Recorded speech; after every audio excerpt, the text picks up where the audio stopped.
বস, কি অবস্থা আজ? আপনি স্ক্রিনে যেটি দেখছেন এটি কিন্তু সেই বস্তু নয়, এটি পৃথিবীর সবচেয়ে বড় মুক্তা। এটার ওজন কত আর এর দাম কত? ওয়েল, 34 কেজির ওজন আর দাম 1200 কোটি টাকার বেশি।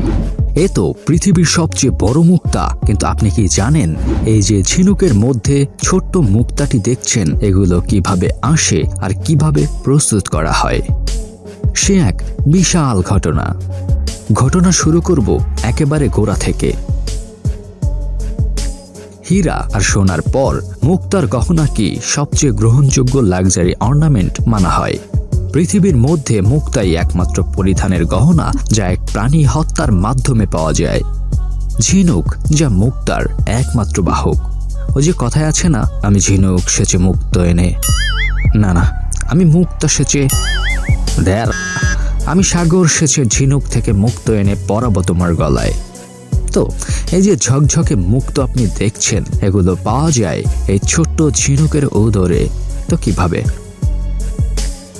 দুইভাবে মুক্ত পাওয়া যাবে। প্রথমটা ন্যাচারাল, অর্থাৎ আল্লাহ ঝিনুকের পেটে অটোমেটিক মুক্ত বসিয়ে দেন।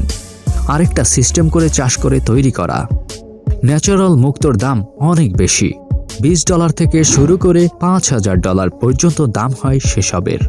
আর চাষের মুক্তর দাম সেক্ষেত্রে কম। বাংলাদেশে একটি ঝিনুকে 10 থেকে 12টি মুক্তা জন্মে।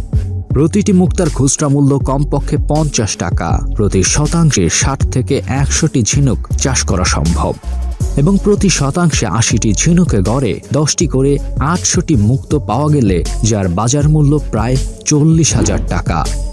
তো কিভাবে চাষ করা হয় এসব মুক্তর? প্রথমে বলবো কিভাবে ন্যাচারাল মুক্তর সৃষ্টি হয়। অনেকেই চিন্তা করেন মুক্ত মনে হয় ঝিনুকটাই নিজে নিজে সৃষ্টি করে। আসলে তেমন কিছু না। ঝিনুকের ভেতরের জৈবিক অংশটুকু রক্ষা করতে উপরের দিকে একটা খোলস থাকে। এই খোলসই মূলত মুক্ত তৈরিতে বিশেষ কাজ করে থাকে। ঝিনুককে সমুদ্রের সাফাইকর্মী বলা হয়। একটা ছোট ঝিনুক তার পুরো জীবনে 200 লিটার পানি ফিল্টার করে।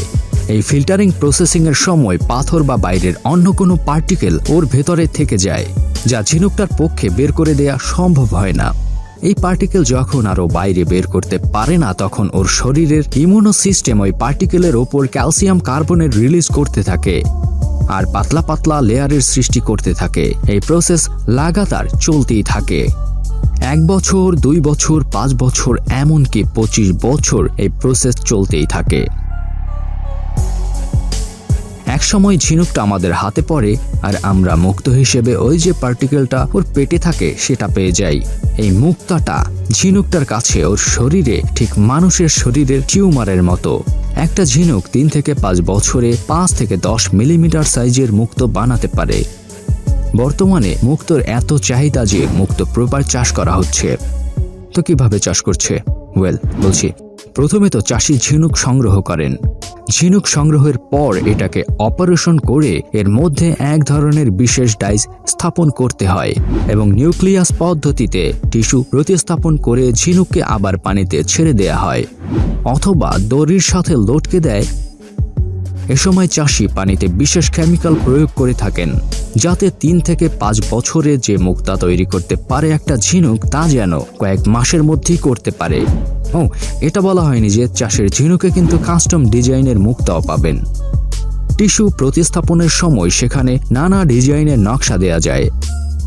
তো কয়েক মাস পরেই ঝিনুকে মুক্তা হলেই ঝিনুকটাকে কেটে মুক্তা সংগ্রহ করে নেওয়া হয়। ন্যাচারাল মুক্তাই আমার ভালো লাগে। ন্যাচারাল মুক্তার কথায় মনে পড়ল, পৃথিবীর সবচেয়ে বড় মুক্তাটি কিন্তু এক সাধারণ জেলে পেয়েছিলেন, যা 1 ফুট চওড়া আর 2 ফুট লম্বা। সে যাই হোক, আমার পক্ষে তো এসব আর পাওয়া সম্ভব না, কারণ আমি মাছ ধরতে পারি না। এই ভিডিও তাই পর্যন্তই। দেখা হচ্ছে নতুন ভিডিওতে। সে পর্যন্ত স্টে হ্যাপি, স্টে কুল। আল্লাহ হাফেজ, টাটা, গুড বাই।